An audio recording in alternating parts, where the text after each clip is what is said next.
En el nombre del Padre, del Hijo y del Espíritu Santo. Amén. Te damos gracias, Señor Jesús, por empezar nuevamente este curso de formación sobre la identidad, la misión, la visión de lo que es hacer la caridad en nuestra iglesia. Te pedimos que nos acompañes, que todos los santos que nos han precedido en el camino de la caridad, todos aquellos santos patrones que nos han enseñado las formas concretas del ejercicio de la caridad, nos acompañen en este curso para que podamos llegar a buen término. Y lo hacemos todo bajo el amparo de tu Madre Santísima, diciendo: Dios te salve, Reina y Madre, Madre de misericordia, vida, dulzura y esperanza nuestra. Dios te salve, a ti llamamos los desterrados hijos de Eva, a ti suspiramos gimiendo y llorando en este valle de lágrimas. Oh clemente, oh piadosa, oh dulce siempre Virgen María, ruega por nosotros, Santa Madre de Dios, para que seamos dignos y merecedores de alcanzar las divinas gracias y promesas de Jesucristo nuestro Señor. Bueno, en nombre del Padre, del Hijo y del Espíritu Santo. Amén. Ok, pues gracias. No sé si Vero quiera dar el arranque así como oficial y le damos a las diapositivas. O Vero, o Alberto, ¿quién anda por ahí? A Sí, ver. pues justo aquí está Beto, entonces que nos den las palabras de bienvenida, por favor. Pues no solamente agradecer muchísimo al padre Oscar Arias por darnos este nuevo taller sobre identidad y misión. Desde Cáritas Nacional creo que es uno de los talleres más importantes. Durante años yo he visto que se ha dado a nivel nacional, pues yo creo que es uno de los requisitos más importantes, ¿no? Para tener una Cáritas, nunca olvidar la identidad, la misión y la visión, que somos una familia que partimos de la iglesia. Y yo creo que este va a ser muy provechoso. De verdad agradecemos mucho. Hay una buena participación. Creo que todavía faltan algunos por conectarse. Ya se van a ir conectando poco a poco. Y pues de verdad aprovechemos mucho este taller, ya que llega a lo profundo de Cáritas, ¿no? No solamente a lo operativo, como lo hemos estado haciendo en talleres anteriores. Yo creo que esto va más hacia el interior, hasta de uno mismo y de la propia institución. Y de verdad, Padre Oscar, muchísimas gracias por darnos este taller. Bueno, pues dicen a lo que te truje, ¿verdad? Vamos a darle. No se preocupen por ir correteando las diapositivas, porque estas a través de Verónica Alcántara se les van a hacer llegar. O sea, más bien me interesa que nos sumerjamos en el contenido de las mismas. O sea, no se preocupen por irlas correteando, más bien vamos a tratar de enfocarnos en poder entender el concepto. Son conceptos muy breves. Hay material como para pasarse un semestre. Bueno, tan solo una de las sesiones que vamos a ver aquí, que se llama parte de la historia de la caridad, pues es un curso que dábamos en la maestría de pastoral urbana, un curso de un semestre, la historia de la caridad. Entonces, pues hay mucha materia, pero no queremos agobiarlos con tanta materia, más bien preferimos ir haciendo un compendio de conocimientos sobre la identidad de la caridad y que ustedes conozcan pues algunos documentos a los cuales se pueden acercar. Saben que la dinámica es, yo hablo 40 minutos como merolico y ya después ustedes conforme vayan teniendo algunas preguntas, dudas y todo eso, ya sea que las vayan subiendo al chat, ahí a la parte de arriba de sus computadoras, cuando le dan a los comandos del Zoom, hasta la derecha, donde han puesto ya varios de ustedes su asistencia. Ese es el chat que usamos. Ahí pueden ir subiendo las preguntas para que al final alguno de los que me están ayudando, en este caso Vero o Alberto o José Luis, quien pueda estar por ahí, nos ayuda a hacer un resumen de las mismas y así pues así es más ágil y también participativo. Para este curso voy a necesitar que manejen o que conozcan algunos documentos y también Vero nos hará el favor de mandarnos algunas ligas. Uno de los primeros documentos que necesitamos conocer y manejar, o sea, no nada más conocer como que, sí, tal papa lo escribió, sino lo necesitamos conocer y manejar, uno de los primeros documentos. Seguramente muchos de ustedes lo han visto, pero si no, o incluso como yo, como su servidor, o sea, si ya los conocemos, vale la pena darles una repasada para este curso. El primero de ellos, la carta encíclica de su Santidad Benedicto XVI, Papa Emérito, Deus Caritas Est. Su primer carta encíclica, Deus Caritas Est, o Dios es amor. La necesitamos porque el Papa da una clase magistral, o sea, una clase universitaria. Ya ven que él pues, casi la mayor parte de su vida fue profesor en la universidad. Entonces, da una clase magistral.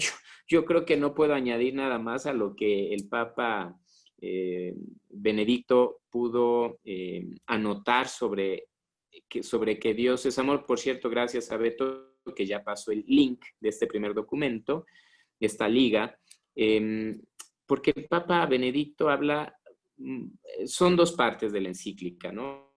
La primera es, ¿qué es el amor? Dios es amor, Deus Caritas es, Dios es amor. Entonces, toda la primera parte explica qué es este concepto de amor. Entonces yo no puedo detenerme tanto a explicar, como lo hizo el Papa en esta encíclica, de una manera magistral, todo el concepto del amor, el concepto de la filía, del eros, del ágape, todo este concepto tan ampliamente expuesto del Papa Benedicto en la primera parte, les convendría mucho conocerlo. Y la segunda parte, porque hace un resumen histórico también magistral de cómo la Iglesia, a través de su existencia, ha ido ejerciendo la caridad. Bueno, eso es entonces el primer documento que necesitaría que pudieran conocer. Y luego nos vamos a basar en dos documentos especialmente, aunque tenemos muchos más. Dos documentos. Miren, aquí tengo uno ya viejito, pobrecito librito, está ya bien viejito, pero ahí anda todavía, que se llama Vivamos el amor preferencial por los pobres. Esto es de la misma Cáritas Mexicana y fue uno de los primeros ejercicios sobre la identidad y misión de Cáritas en México.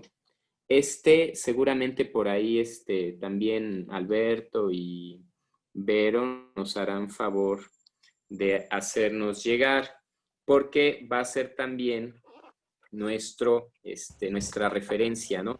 Incluso ha tenido varias ediciones. La primera edición el 2000 y esta es del 2005.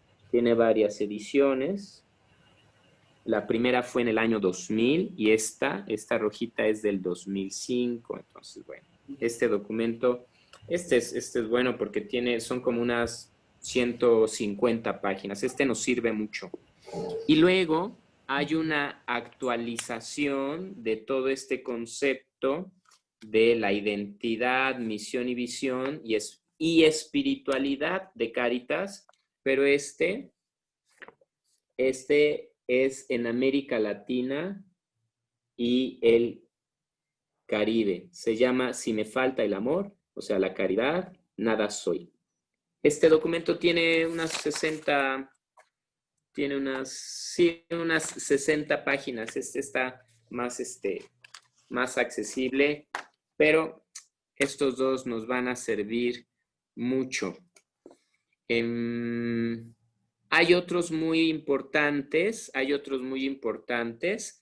que curiosamente, por una amable coincidencia, la semana pasada, este documentito, Así es y actúa Cáritas, es la Pastoral de la Caridad. Es propio de aquí de la Arquidiócesis de México, pero curiosamente la semana pasada cumplió este documento 21 años.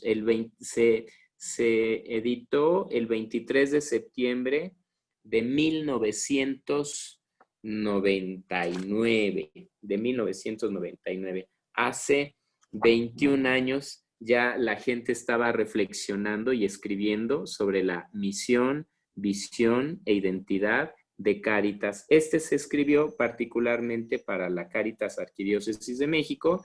Lo escribió el padre Manuel Subillaga, que durante muchísimos años, más de 20, 30, estuvo al frente de la Cáritas aquí en América Latina. También tenemos otros documentos de brincando el charco. Estos son la caridad en la caridad vida de la iglesia. Y estos son de Cáritas Española. Ustedes reconocerán que es el logo de Cáritas Española. Bueno, como no los quiero fastidiar con tantos documentos, yo creo que hasta ahí le voy a dejar. Tomaré alguno más, pero el chiste es que ustedes conozcan que pueden acercarse a una documentación amplia sobre la identidad, la misión y la visión de Cáritas, incluso a nivel de la Cáritas Internacional.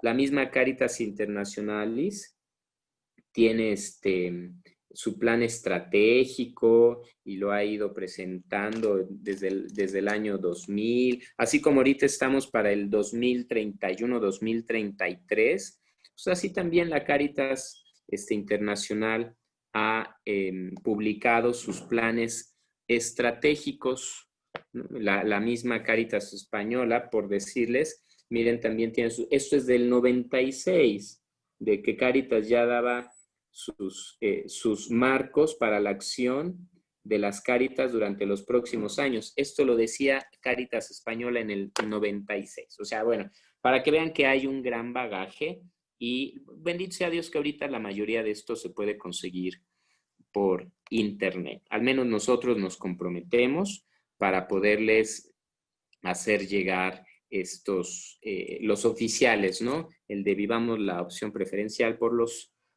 pobres, el de la Federación de la Cáritas Mexicana, que en ese nos vamos a basar mucho. Yo les voy a presentar un resumen de que es el de la Arquidiócesis de México, y también Alberto tendrá el link para ver si nos puede pasar el de América Latina, que es ese. Al menos esos tres les aseguramos los tengan, junto con el Deus Caritas Est, para poder hablar en los mismos términos. Entonces, antes de definir la identidad o hablar de la visión, de la misión y de la visión de la Cáritas a nivel general, quiero anteponer unos conceptos iniciales y para eso es esta presentación.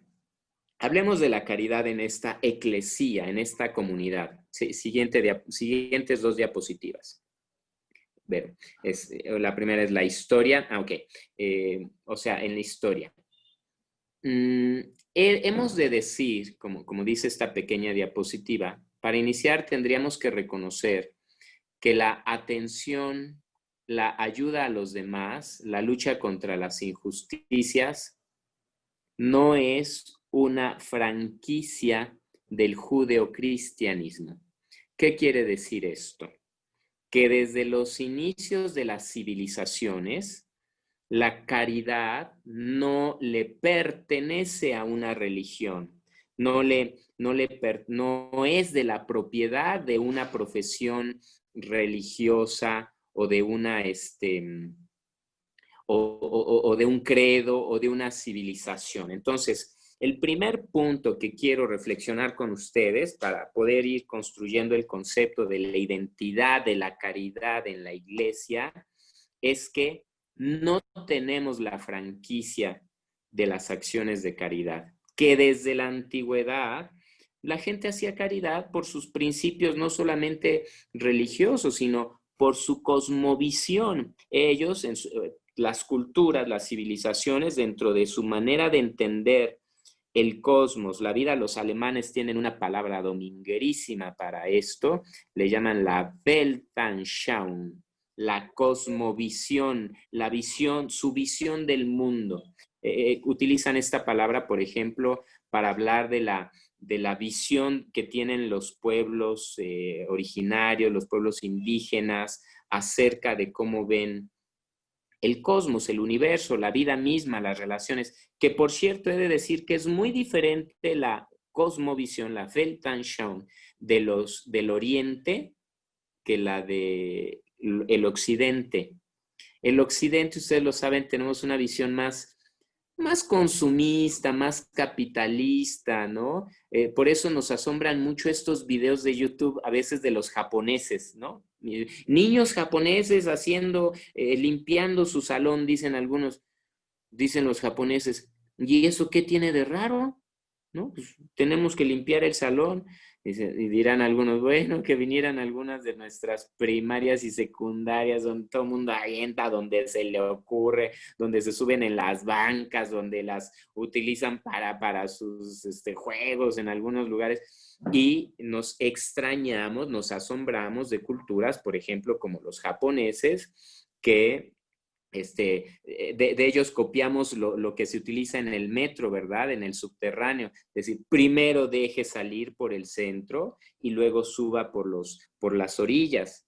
Ya gracias a Dios, aquí en Ciudad de México se ha implementado eso. En algunas estaciones hasta están las líneas, ¿eh? Dice, primero deje salir por el centro y luego suba por las orillas. Claro, es todo un reto hacerlo en el metro Pantitlán, ¿verdad? De 5, 6, bueno, ahí es la línea que empieza, o en el metro Valderas, ¿no? Que hasta el Tri le dedica una canción.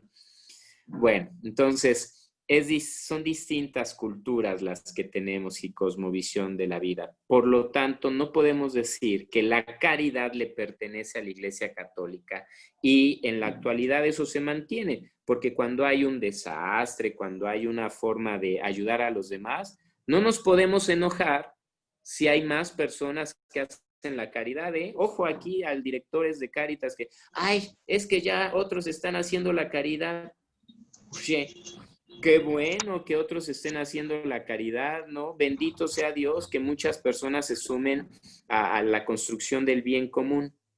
Para muestra un botón, pongo algunos relatos antiguos. Si ustedes googlean el nombre de Conapup, si ustedes lo googlean, lo buscan en Google, el nombre de Conapup, les va a dar como resultado cuentos y leyendas egipcias, cuentos y leyendas, cuentos egipcios, leyendas egipcias, y les va a hablar una muy bonita narración, en algunos lugares más corta, en algunos lugares más larga, con subtítulo, con apodo de Cunapup, como el campesino elocuente. El campesino elocuente es más o menos una historia como las 1001 noches, estos cuentos, ¿verdad? Que terminaba un cuento y luego empezaba otro y lo dejaba así como con la intriga para continuar al siguiente día, ¿no? Como el cuento de las 1001 noches. Entonces, ¿qué es Cunapup? Un campesino que humildemente pues iba haciendo su hacienda, su trabajo, ¿verdad? Tenía su cultivo, sus cositas, pero tenía que ir a la ciudad, si no me equivoco era Heliópolis, que tenía que ir a la ciudad, al pueblo, pues por materias primas para su vida, ¿no? Materias primas, lo que ellos tomaban, sus tés, etc. Eso es en Egipto. Entonces, como suele suceder, un malvado le echa el ojo a que viene con su carga, con sus animales cargados, para poder vender allá en la ciudad, en el pueblo, en la ciudad.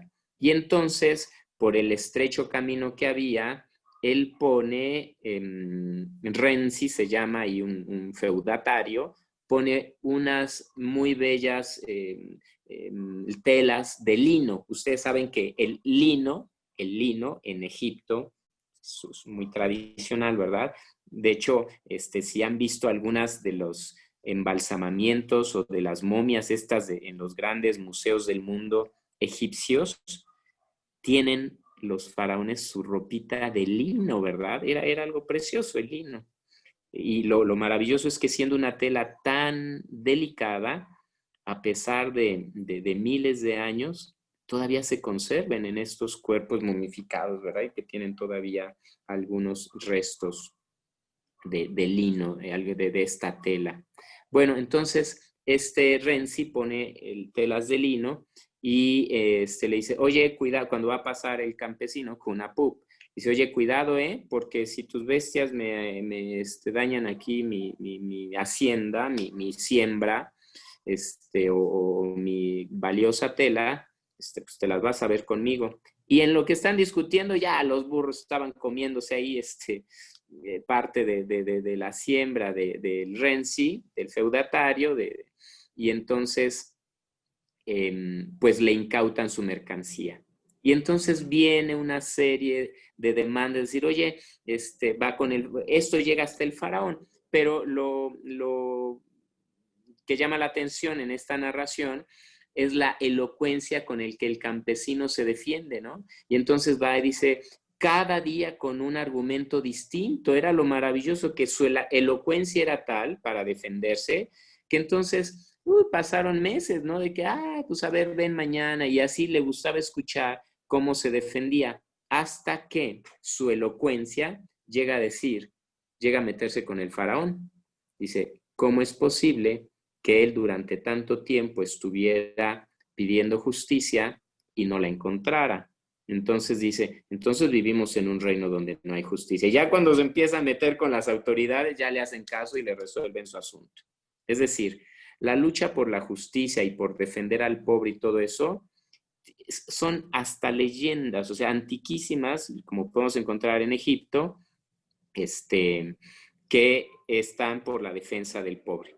Bueno, esa es la primera. La segunda, antes de entrar al judeocristianismo, vemos este papiro.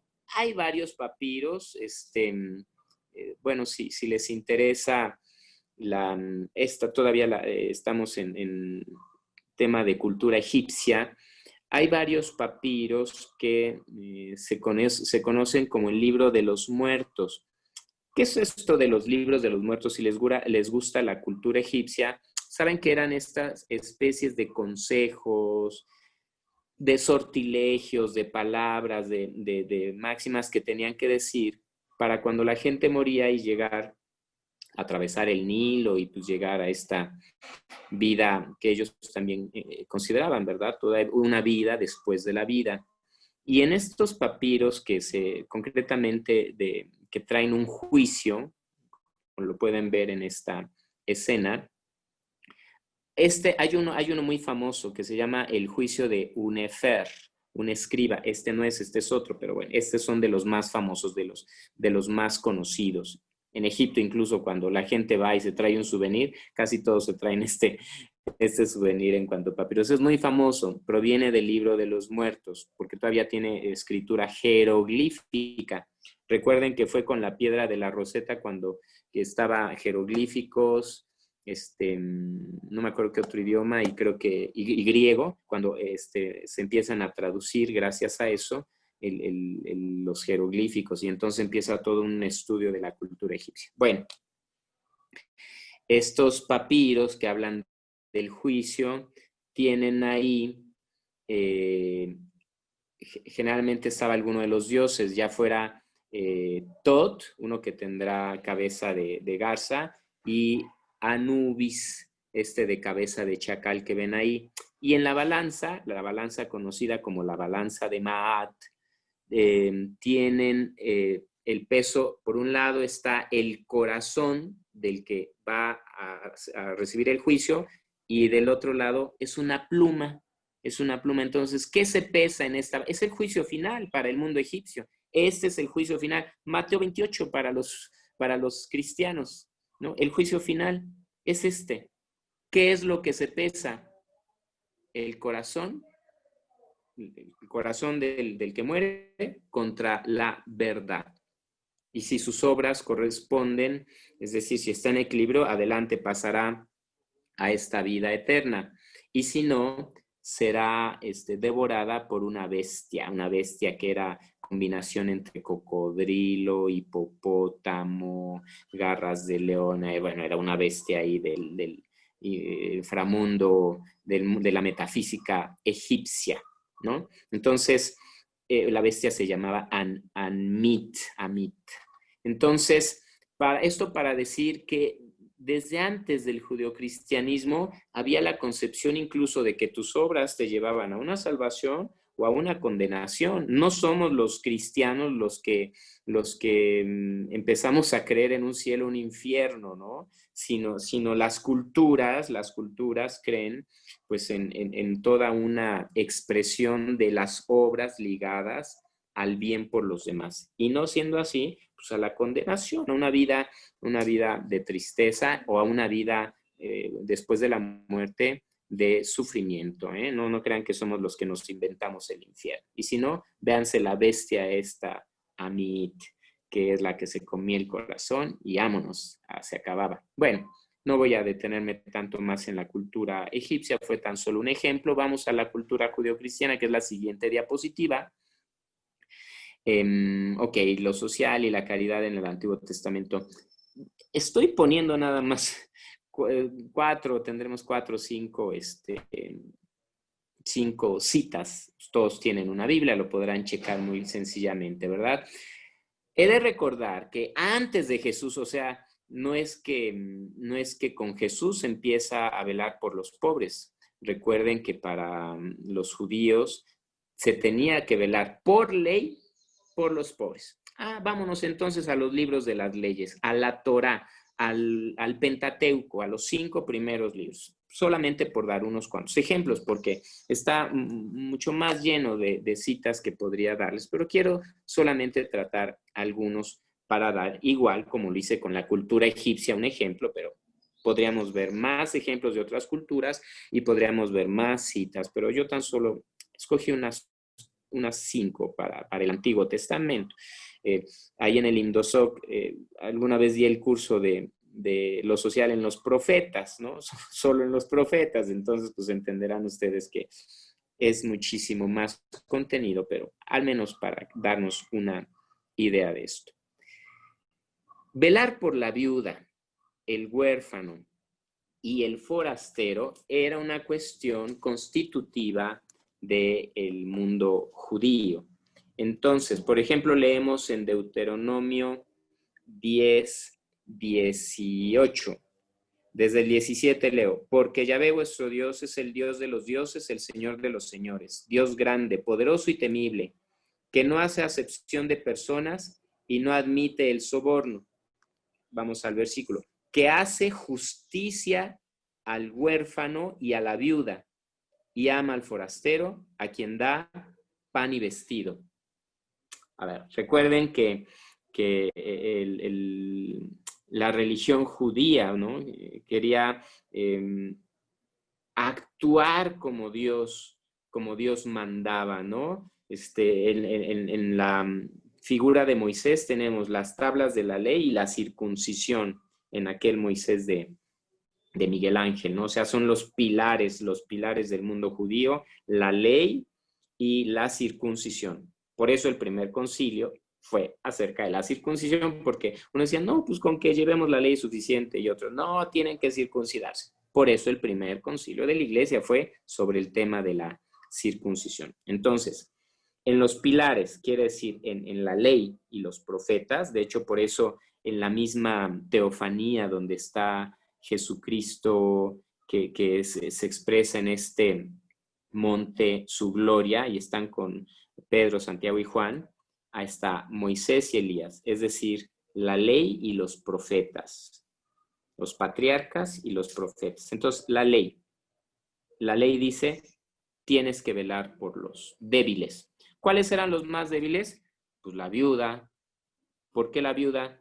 Pues porque no podía ir a buscar trabajo de secretaria bilingüe en las oficinas del Imperio Romano. Bueno, pues no, la viuda simplemente vivía de la mendicidad, vivía la viuda de lo que la gente se apiadara de ellas, de las viudas. Entonces, no podían trabajar, ellos solamente estaban abandonadas a la mendicidad. Y también los huérfanos, ¿no? No siendo ciudadanos, siendo niños. Entonces, era una feminización. Últimamente se ha hablado mucho del tema, actualmente, del tema de la feminización de la pobreza. ¿Qué quiere decir eso? Que entre dos personas pobres, siempre se ve más pobre a la mujer. ¿Por qué? Pues porque muchas veces la mujer carga con los hijos, ¿no? Pongamos que hay un matrimonio, una familia paupérrima, muy sencillita, muy pobrecita. Pues al menos se ve que el varón alcanza a intentar ir a chambear, algo así. A veces puede dejar a este primer vínculo familiar, pero es más difícil que la mujer pues deje a sus crías, ¿no? A sus vástagos, a sus hijos. Y entonces por eso en muchos lugares mundialmente la mujer hay una feminización de la pobreza, ¿verdad? Es el sexo más pobre, por así decirlo. Y más, pues, si vas acumulando huérfanos. Un niño huérfano, bueno, pues como quiera, en el pueblo de Israel llegaba a ser adulto, podría trabajar, etc. Una niña huérfana pues, se convertía en una esclava, ¿no? Entonces, ¿cómo salirse de ahí? Entonces, había situación que era condena generacional ya para vivir en la pobreza, ¿no? Por eso era un principio de ley ayudar y velar por a la viuda y al huérfano. Y entre ellos también al forastero. ¿Recuerdan la viuda de Sarepta? ¿Recuerdan la viuda que dice, hazme un pan, dame agua, hazme un pan? Dice, oye, mira, te lo juro, iba nada más a hacer un pan con lo último que me quedaba de harina y mi hijo y yo moriremos. Dice el profeta, no te apures. Tú dame eso y vas a ver que en tu casa nunca faltará la vasija con harina y con aceite. Bueno, entonces luego, velar por el pobre, vamos a ir hasta Job 29, 12. Job 29, 12, leo. Pues yo, cuando Job se está defendiendo, cuando Job dice, híjole, medio de la patada, ¿y por qué? Si yo he sido un justo, se defiende con varios textos, pero también se defiende diciendo, pues yo libraba al pobre que clamaba y al huérfano que no tenía valedor, custodio, protector. La bendición del moribundo subía a mí, el corazón de la viuda yo alegraba. Es decir, Job se defiende diciendo, yo he sido un hombre justo. ¿Y en qué también radica su justicia? En que él ayudaba a los pobres, a los huérfanos los defendía y a las viudas, ¿no? Entonces, es como su defensa ante Dios, ¿no? Por Dios, ¿por qué me va mal si yo he defendido a la viuda, al pobre, al huérfano? Ya no voy a desarrollar mucho aquí, pero bueno, al menos para que lo conozcan. Hay muchas palabras en la Biblia que nos hablan del pobre, ¿no? Por ejemplo, una es tojoi. Tojoi quiere decir pobre. Tapeinos es otra palabra que habla del pobre en las Sagradas Escrituras. Tapeinos es como el suelo. Pues se parece a la palabra tapete, ¿no? De hecho, cuando dicen, ay, te estás tapeteando, es decir, te estás poniendo así como el pobre, ¿no? Es decir, como en la tierra, en el que estás, el humillado, humus, ¿no? El que está en la tierra, el humillado, de ahí viene también la palabra humillado. Y otra palabra que utilizará, por ejemplo, Lucas, ¿no? De hecho, a María se le puede considerar una de estas Anau pobre, Anawim Yahweh. Anawim Yahweh, los pobres del Señor, los pobres de Yahvé, pero no pobres como el Tojoy, el despojado, eso, sino un pobre que aquellos que hacen una opción porque Dios sea toda su riqueza. Y eso seguramente Lucas lo identifica con María, María lo enseña a Jesús. Jesús no es pobre, digamos, porque solamente sea la condición social que lo determina como pobre, sino también por esta opción de decir, es que para mí Yahvé es toda mi riqueza. Ya después haremos alguna interpretación y ya hemos hablado con los que han estado en el otro curso de una Cáritas que viva la austeridad y la pobreza. Algunos están soñando ya con sus Cáritas con cuentas en Suiza o en las Islas Bahamas. No por eso van a ser la mejor Cáritas, ya lo he dicho mucho yo. En contra de las injusticias, Salmo 58. Está hablando de los jueces, de los príncipes, de los reyes, ¿no? El Salmo 58 dice, de veras, dioses, se refiere más bien a los príncipes, a los administradores de justicia, dice, de veras pronuncian justicia, de veras, de verdad juzgan según derecho a los hijos de Adán, de verdad hacen la justicia de acuerdo al derecho, de verdad, dice, no, que de corazón cometen injusticias, con sus manos pesan la violencia en la tierra. O sea, a ustedes que les correspondería administrar la justicia, son los primeros que hacen la injusticia, porque no juzgan conforme a derecho. Entonces también les tira eso. Bueno, Salmo 58 lo pueden checar ustedes con mayor tiempo. Y Levítico 19:10, con eso termino las citas de esta diapositiva. Levítico 19:10 dice, tampoco harás rebusco de tu viña, ni recogerás de tu huerto los frutos caídos, los dejarás para el pobre y el forastero. Yo, Yahvé, vuestro Dios, lo digo. Es decir, dejarás los frutos que se caen para que los recoja el pobre y el forastero. Fíjense que este es un concepto muy interesante. Ya después lo veremos. Lo veremos un poquito más adelante. Decía al inicio del concepto capitalista, ¿no? El concepto capitalista es, no, hombre, produce, gana, no descanse, sigue en la producción, pero fíjense cómo ellos por ley tenían lo que se cayó, déjalo. De esto podrán vivir las viudas, los huérfanos, los pobres, pero como que había entonces una contención de decir, es que alguien no puede ser tan rico. ¿Por qué? Porque siempre es esto que tiene de sobra, los santos padres lo utilizarán como lo superfluo. Hablarán del tema de lo superfluo. Nadie tiene derecho a lo superfluo mientras haya quien carece de lo necesario. ¿De dónde sale este concepto? Precisamente del Levítico, podemos encontrar una de las raíces, ¿verdad? Es decir, no quieras acabarte todo. Siempre en tu empresa, siempre en tu trabajo, siempre hay un pequeño sobrante. No te abalances sobre él, ¿no? Déjalo para los pobres, las viudas, los huérfanos. De hecho, la siguiente diapositiva del profeta Amós. Los profetas, además de la defensa de los oprimidos, la promesa de una liberación. O sea, los profetas no nada más defendían de las injusticias que sucedieran, sino que prometían una liberación integral. ¿Qué quiere decir esto? De la persona, del pueblo. Ya aquí no vayan algunos a decir, ¡ay, teología de la liberación! Calma, no es el mensaje de los profetas. No solamente la defensa de los oprimidos, sino la promesa de una liberación.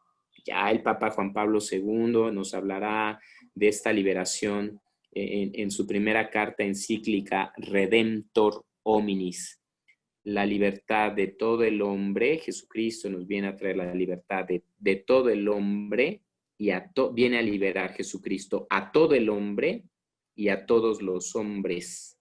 Es una liberación integral. O sea, no nada más, ay, sí, yo ya soy libre, yo ya tengo trabajo. No, contra las estructuras que generan la pobreza, también contra esas va el anuncio de los profetas. Entonces, no solamente el anuncio de la salvación por parte de Yahvé, sino el fin de los enemigos y de los causantes de las injusticias y de quienes viven y se enriquecieron a costa del sufrimiento de los pobres. Si algo no van a soportar los profetas, no es que haya gente rica. A final de cuentas, la gente rica puede tener la maravillosa oportunidad de ayudar a los pobres, pero si algo no pueden soportar los profetas, es que gente se haya hecho rica con la pobreza, con la miseria de los pobres. Por eso recuerden Amós que les habla a aquellas mujeres, las vacas de Basán, ¿no? Les tira Amós a estas mujeres, ¿no? Copetonas dirían en ese tiempo. Dice, escucha esta palabra, vacas de Basán. Los que estudian más los profetas saben que se refiere a estas mujeres de élite. Dice, que están en la montaña de Samaria, que oprimen a los débiles y que aplastan a los pobres, y dicen a sus maridos, traigan y bebamos. ¿Qué quiere decir esto? Y luego viene lo que les va a pasar. Jura el Señor Yahvé por su santidad, que vienen días sobre ustedes en que los alzará con ganchos y a sus descendientes anzuelos. Brechas saldrán entonces cada una derecho y serán arrojadas al Hermón, oráculo de Yahvé. Es decir, las levantarán con ganchos, como a los cerdos. Ustedes, si son de cultura de campo, saben, para matar a los cerdos se les cuelga, ¿verdad? Luego se junta ahí. Bueno, los levantarán con ganchos, hagan de cuenta. Así como se cuelga los levantarán con ganchos. Y a sus hijos con anzuelos. ¿Por qué? Porque dice, mientras ustedes se han hecho ricos, que oprimen a los pobres, ¿no? Que mientras se han hecho ricos con ellos, les dicen a sus esposos, vamos a pasar la vida bien, vamos a hacer una comida, bebamos, ven, bebamos, ¿no? Mientras los otros pasan carestía. Como les decía, ahí en el INDOSOC, en el Instituto Mexicano de Doctrina Social Cristiana, di toda una materia de los sociales. No puedo aquí desarrollar más esto porque es un curso muy brevecito, de 5 sesiones tan solo. Esto es lo que voy a tratar del Antiguo Testamento. La próxima sesión empezaremos con el Nuevo Testamento y con la postura de Jesús ante el pobre. Y bueno, después de Jesús y las primeras comunidades, a la siguiente sesión será cómo en la historia de la Iglesia se ha ido desarrollando esta caridad, que es la segunda parte de la encíclica Deus Caritas. Por eso es muy importante que para las 2 siguientes sesiones tengan ya leída especialmente no solo la primera, sino también la segunda parte de Deus Caritas, es Dios es amor. Yo me callo para que Vero nos haga el favor de dirigirnos algunas preguntas y con eso terminamos la sesión de hoy.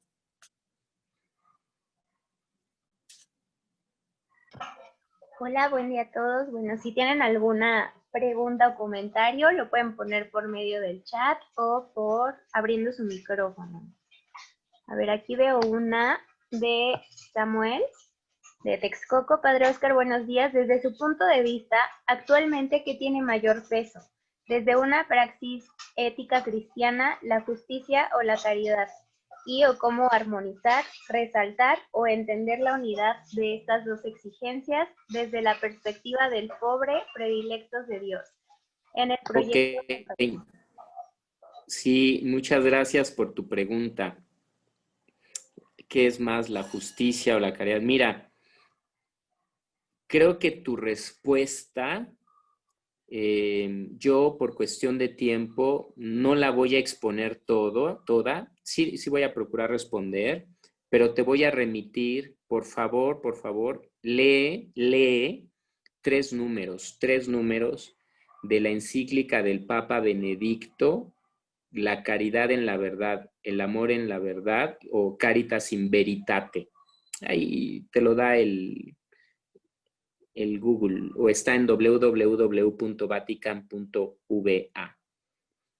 La caridad en la verdad, en sus números 6, 7, 8, un poquito hasta el 9, habla que para ver caridad, primero tiene que haber justicia. O sea, tú dices, ¿qué sería más importante? No es que una sea más importante que la otra, es que una es paso para la otra. La justicia es paso para que haya caridad, para que haya amor. Un simple ejemplo. Un niño rompe una ventana, ¿no? como muchos de nosotros, antes, ahorita la pandemia ya no salen los niños a jugar, pues rompes de un balonazo una ventana. Imagínate que vas con la vecina y le dices, oiga, discúlpeme, pues le rompí su ventana, aquí están 200 pesos para el vidrio y para el silicón. Es más, yo se lo pongo, ya se lo traje. ¿Qué dice la vecina? Ay, mijo, mira, pues ya jueguen en otro lado, caray, aquí no quiero que me rompan ventanas. Ándale, toma, te doy una soda, ¿no? La vecina buena onda, ¿no? ¿Por qué? Porque se hizo justicia, ¿no? Se apagaron ya el vidrio y ahí está, y ya no pasa nada. Hasta el perdón brota espontáneo de la justicia. El perdón brota espontáneo cuando hay justicia. Pero cuando no hay justicia, mendigos chamacos, pero deja que los vea, les voy a soltar a los perros y ahora sí van a ver y quién sabe qué. Ahora, perdóname el ejemplo, puse algo muy banal, pero ponen esto, un abuso, ¿no? Es que tú tienes que perdonar, hija. Y, híjole, yo no sé cómo hay colegas que dicen, tú tienes que perdonar. Oye, cuando ha habido un abuso, yo diría totalmente lo contrario. No, no perdones. Es más, no estás en la condición de perdonar. ¿Por qué? Porque no has hecho justicia. Una vez que se haya hecho justicia y que esta persona que abusó, que se pasó de gandalla, que te pegó, tu pareja que te pegó, primero haz justicia. Ay, es que ¿cómo lo voy a meter a la cárcel? Ah, pues entonces ustedes dicen que se aman, pero pues no es cierto, eso es una patología, eso se llama sadomasoquismo. Mejor ve con un psiquiatra, un psicólogo que te ayude a entender eso. Pero cuando no hay justicia, no, y miren, ustedes mismos son el mejor ejemplo. Si tú has sufrido una injusticia, ahí la traes cargando. Ahí la traes cargando. Es una espina, es un dardo en tu corazón. Y así no puedes amar. No puedes amar. ¿Quieres amar de verdad? ¿Quieres amar libremente? Así de, ya voy a amar como Dios nos dice. Quítate ese dardo del corazón, de esa injusticia que se hizo contigo. Haz una carta, haz una denuncia. La cultura de la denuncia o de los derechos. Que se arregle. Oiga, padre, pero es que esto es contra un eclesiástico, una eclesiástica, eso. Pues entonces vas a traer ese dardo toda tu vida. Ay, bueno, que el Señor cubra este dardo. Bueno, si quieres, el Señor puede curar lo que sea. Pero lee, por favor, Caritas in Veritate 678 y verás que para poder amar en la verdad, para que haya la Caritas in Veritate, el amor en la verdad, primer requisito, la justicia. Y ya luego, si todavía no sale clara la respuesta, lo volvemos a proponer. Están preguntando cuál es el libro que se tiene que leer para la próxima sesión. Deus Caritas Est, Dios es amor, carta encíclica de Papa Programática, la primera del Papa Benedicto XVI. ¿Qué más? ¿Alguien más tiene alguna duda que lo quiera externar en el chat o aquí con el micrófono abierto? Beto nos acaba de compartir justo este documento. Entonces, muchas gracias.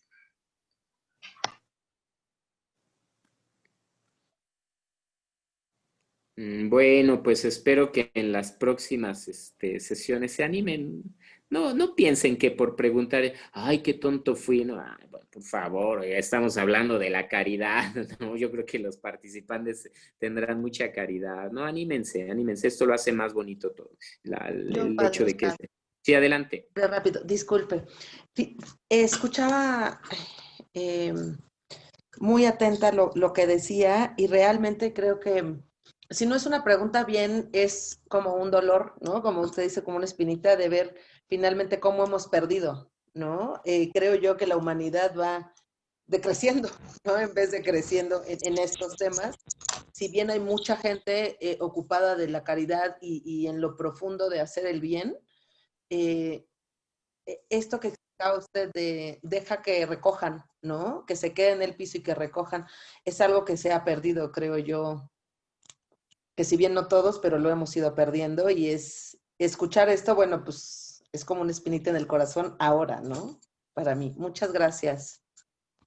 Ok. Sí, de hecho, por aquí decían otro comentario, no sé si fuiste tú, decían que para hacer justicia primero hay que amar, saber qué es el amor, porque si no nosotros podíamos cometer injusticias. A ver, nuevamente les digo, lean Caritas en la Verdad 6.7, porque dice que para poder verdaderamente amar, primero hay que buscar la justicia. Ahora, yo no me considero tan sabio como el Papa Benedicto. Si ustedes consideran que tiene que ser de otra manera el rumbo que primero amas y luego haces la justicia, bueno, pues ustedes, yo no me considero tan docto como el Papa Benedicto, y a mí me parece que esto de buscar la justicia para después poder amar en la verdad, a mí me parece una de las...